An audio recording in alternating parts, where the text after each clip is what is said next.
Hello बच्चों, कैसे हैं आप सब। आज हम एक नया टॉपिक ले रहे हैं, वो है प्लांट ग्रोथ, पादपों में वृद्धि। क्योंकि वृद्धि जो है उसकी ठीक ठाक परिभाषा जो है वो क्या हो सकती है, वो यदि हम देखें तो वो होती है किसी वस्तु का अपनी संख्या अथवा आकार में बढ़ना क्या कहलाती है, वृद्धि कहलाती है। कोई भी वस्तु है, चाहे वो निर्जीव है चाहे वो सजीव है, यदि वो अपनी भार, संख्या अथवा आकार, आयतन में बढ़ती है, इसका मतलब वो वस्तु वृद्धि कर रही है। यहाँ से हम देखेंगे कि जो वृद्धि है वो मूल रूप से दो प्रकार की है, बाह्य वृद्धि और आंतरिक वृद्धि। बाह्य वृद्धि को हम एक्सट्रेंसिक ग्रोथ कहते हैं और आंतरिक वृद्धि जो है उसको हम इंट्रेंसिक ग्रोथ कहते हैं। एक्सट्रेंसिक ग्रोथ का क्या मतलब है, जैसे ये कोई एक वस्तु है और इस वस्तु के ऊपर अनेक सारे जो पदार्थ है वो आकर जमा हो गए और उनके जमा होने की वजह से क्या हो गई है, इसके आकार में वृद्धि हो गई है। तो ये वृद्धि जो है ये एक्सट्रेंसिक ग्रोथ या बाह्य वृद्धि कहलाएगी। यह वृद्धि जो है ये निर्जीवों के अंदर पाई जाती है, जैसा कि मैंने नीचे लिखा हुआ है कि यह निर्जीवों में होती है। इसमें किसी वस्तु की बाह्य सतह पर अन्य पदार्थों के जम जाने से उसके आकार व आयतन में वृद्धि होती है। तो ऐसी वृद्धि जो है वह एक्सट्रेंसिक ग्रोथ या बाह्य वृद्धि कहलाती है। जैसे यदि हम उदाहरण देखें तो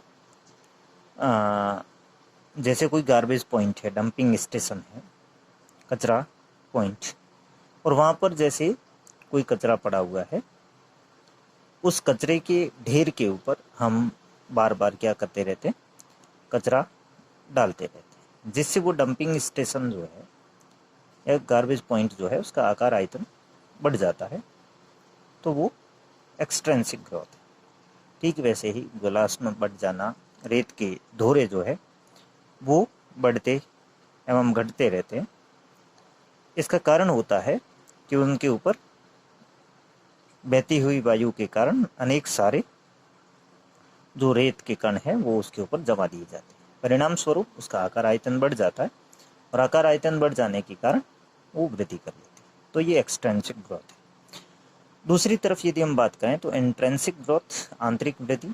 आंतरिक वृद्धि जो है इसका मूल कारण होता है कोशिकाओं में होने वाला समसूत्री विभाजन।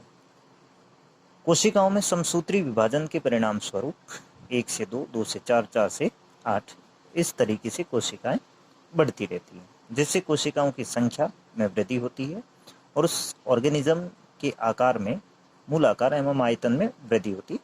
इस तरीके की जो वृद्धि है उसको आंतरिक वृद्धि या कोशिकीय वृद्धि भी कहा जाता है। जैसा कि मैंने नीचे लिखा है, इस प्रकार की वृद्धि का मूल कारण कोशिकाओं में विभाजन होता है, अतः इसे कोशिकीय वृद्धि भी कहा जाता है। इस प्रकार की वृद्धि सभी सजीवों द्वारा प्रदर्शित की जाती है। निर्जीवों के अंदर जो वृद्धि हो रही है उसका कारण है, मूल कारण बाहर से पदार्थों का जमाना। जबकि सजीवों की यदि मैं बात करूं तो सजीवों के अंदर वृद्धि का मूल कारण जो है वो ये होता है कि बाहर से पदार्थों का जमने से उसकी वृद्धि नहीं होती, उसके अंदर कोशिकाओं में विभाजन के परिणाम स्वरूप वृद्धि होती है। वो इंट्रिंसिक या कोशिकीय वृद्धि, सेलुलर ग्रोथ है। यहां से निष्कर्ष क्या निकला? जो निष्कर्ष निकला वो ये है कि वृद्धि सजीवों का मुख्य विभेदक लक्षण नहीं, जबकि आंतरिक वृद्धि सजीवों का मुख्य विभेदक लक्षण है। क्या मतलब हुआ इसका? इसका मतलब यह है कि मैं ये कहूं कि कोई वस्तु वृद्धि करती है, इसका मतलब मैं 100% श्योर नहीं हूं कि वो निर्जीव है या सजीव, क्योंकि एक्सट्रेंसिक ग्रोथ जो है वो निर्जीवों में भी होती है। इसका मतलब निर्जीव भी वृद्धि करते हैं, सजीव भी वृद्धि करते हैं। जबकि इंट्रिंसिक ग्रोथ या आंतरिक वृद्धि की बात करूं तो केवल सजीव करते हैं। तो तो आंतरिक वृद्धि सजीवों का मुख्य विभेदक लक्षण है, जबकि जो बाह्य वृद्धि है वो सजीवों का मुख्य विभेदक लक्षण नहीं है। ये इसका निष्कर्ष। आगे हम बात करते हैं आंतरिक या कोशिकीय वृद्धि के बारे में। सजीवों के आकार, आयतन अथवा संख्या में कोशिका विभाजन के फलस्वरूप स्थायी तथा अनुत्क्रमणीय परिवर्तन होना, जिसके फलस्वरूप सजीवों की शुष्क भार में बढ़ोतरी हो, आंतरिक वृद्धि कहलाती।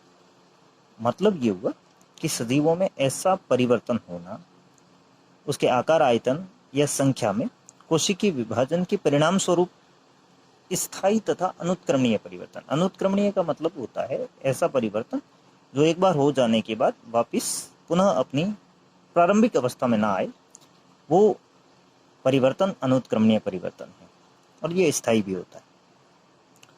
तो ऐसा परिवर्तन होना जिसके परिणाम स्वरूप सजीवों की शुष्क भार में, उनका जो मूल भार है उसमें वृद्धि हो, बढ़ोतरी हो, क्या कहलाती है? आंतरिक या कोशिकीय वृद्धि कहलाती है। चूंकि मैंने बताया कि कोशिकीय वृद्धि का या आंतरिक वृद्धि का मूल कारण जो होता है वो है कोशिकाओं में विभाजन।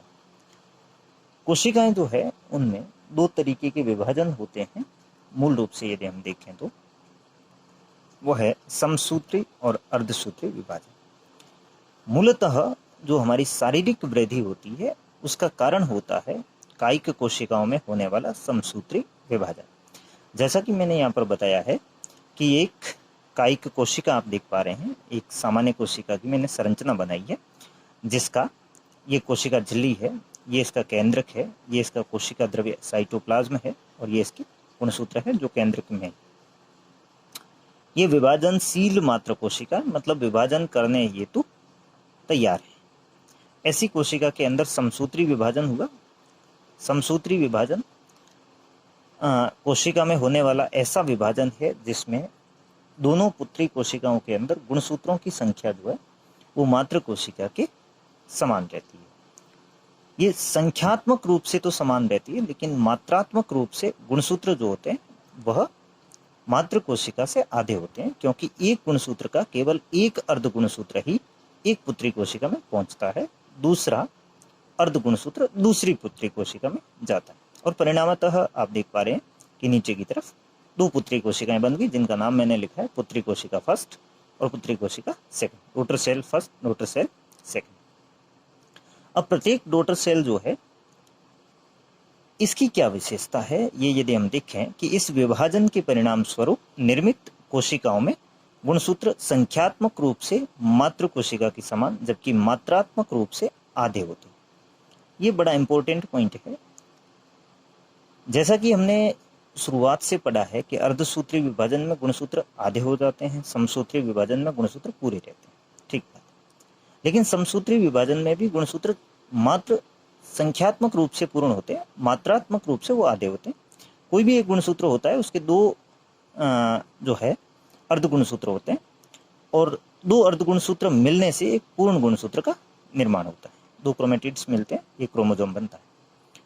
जब समसूत्री विभाजन होते हैं तो एक गुणसूत्र के दोनों क्रोमेटिड्स पृथक पृथक हो जाते हैं। एक क्रोमेटिड इस सेल में जाएगा, दूसरा क्रोमेटिड इस सेल में जाएगा, तो डेफिनेटली ये पूरा क्रोमोसोम नहीं है, एक क्रोमोसोम का एक क्रोमेटिड है, मतलब एक गुणसूत्र का एक अर्ध गुणसूत्र इसमें है, दूसरा अर्ध गुणसूत्र जो है वो इसमें। अब ये कोशिका जो है, इसका जीव द्रव्य जो है, अर्थात जीव द्रव्य नहीं कह के मैं ये साइटोप्लाज्म की बात करूं तो ये भी आधा है, क्योंकि इसमें जितना था उसमें विदलन हुआ है, क्लीवेज हुआ है। परिणाम स्वरूप यहाँ पर जो सेल है वह आधा आधा इसका साइटोप्लाज्म जो है बढ़ गया। तो ये आधी अधूरी सेल है जो पुनः विभाजित होने में सक्षम नहीं है। जैसा आगे हमने लिखा, समसूत्री विभाजन में प्रत्येक गुणसूत्र का केवल एक अर्ध गुणसूत्र ही पुत्री कोशिका में पहुंचता है।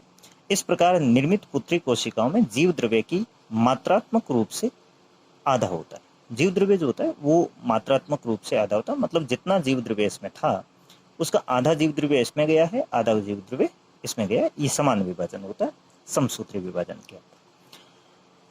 इस तरीके से निर्मित दो पुत्री कोशिकाएं जो है, इन दोनों पुत्री कोशिकाओं के अंदर हमने देखा कि गुणसूत्र भी आधे अधूरे और जीव द्रव्य जो है वो भी आधा अधूरा इसका मतलब तय बात हुई कि यह कोशिका जो है मातृ कोशिका से बनी पुत्री कोशिका बनने के तुरंत बाद विभाजन करने योग्य नहीं होती, अतः इस कोशिका को विभाजन करने के लिए तैयार होना पड़ता है। और ये तैयार होने के लिए एक विशेष अवस्था में जाती है, उस अवस्था का नाम होता है अंतरावस्था। उसके बारे में हम आगे देख रहे हैं। अंतरावस्था जो हम देख रहे थे, जो अभी हमने देखा कि समसूत्री विभाजन के परिणाम स्वरूप निर्मित जो पुत्री कोशिका है उसके विभाजन करने की योग्य वह कोशिका नहीं होती है, अतः उसमें विभाजन से पूर्व अनेक आवश्यक संश्लेषणात्मक परिवर्तन होते हैं जिससे यह पुत्री कोशिका विभाजन योग्य हो जाती है। जो पुत्री कोशिका अभी हमने देखी जो समसूत्री विभाजन के परिणाम स्वरूप बनी है, उन कोशिकाओं में विभाजन की क्षमता नहीं होती है क्योंकि उसका जीव द्रव्य भी अधूरा है और उसका गुणसूत्र भी जो है वो अधूरा है। अतः इसमें इन पदार्थों का संश्लेषण होता है अर्थात निर्माण होता है, और ये जो आवश्यक निर्माणकारी परिवर्तन होते हैं यह कोशिका की जिस अवस्था में होते हैं, मतलब एक विभाजन की जिस अवस्था में होते हैं उसका नाम होता है अंतरावस्था या इंटरफेज कहते हैं हम जिसको। विभाजन से पूर्व तैयारी की इस अवस्था को अंतरावस्था या इंटरफेज कहा जाता है। जैसा कि आगे आप देख रहे हैं कि विभाजन से पूर्व जो पुत्री कोशिका है वो विभाजन योग्य नहीं है, और ऐसी पुत्री कोशिका जो है उसके अंदर ये जो क्रोमोसोम्स हैं वो भी मात्रात्मक रूप से आधे हैं, तो इनका संश्लेषण होना है कौन सी अवस्था में, अंतरावस्था में, और इसका जो जीव द्रव्य है उसका भी क्या होना है, पुनः निर्माण होना है, जिसके परिणाम स्वरूप ये छोटे आकार की जो कोशिका है पुत्री कोशिका है ये अपने आकार में वृद्धि करके बड़े आकार की कोशिका का निर्माण कर लेगी। और यहाँ जो प्रोसेस चलने वाली है उस प्रोसेस का नाम है अंतरावस्था। अंतरावस्था जो है हमने कोशिका विभाजन की प्रावस्थाओं में पढ़ा होगा, या यदि नहीं पढ़ा है तो जब कोशिका विभाजन पढ़ेंगे उसमें हम क्लियर कर पाएंगे कि अंतरावस्था जो होती है वो 3 प्रावस्थाओं में मुख्य रूप से चलती है, G1, S और G2 फेज। इन तीनों प्रावस्थाओं के दौरान कोशिका अपने आकार में वृद्धि करती है और उसके अंदर अनेक आवश्यक निर्माणकारी परिवर्तन होते हैं, परिणाम स्वरूप यह कोशिका विभाजन योग्य हो जाती है। तो हमने यहाँ लिखा कि विभाजन करने में सक्षम पुत्री कोशिका, ये वही पुत्री कोशिका है जिसका निर्माण अभी समसूत्री विभाजन के परिणाम स्वरूप हुआ था, वहां पर वो विभाजन करने योग्य नहीं थी। इसके अंदर जो आवश्यक परिवर्तन हुए अंतरावस्था के दौरान, परिणाम स्वरूप यह अब विभाजन करने योग्य हो चुकी है।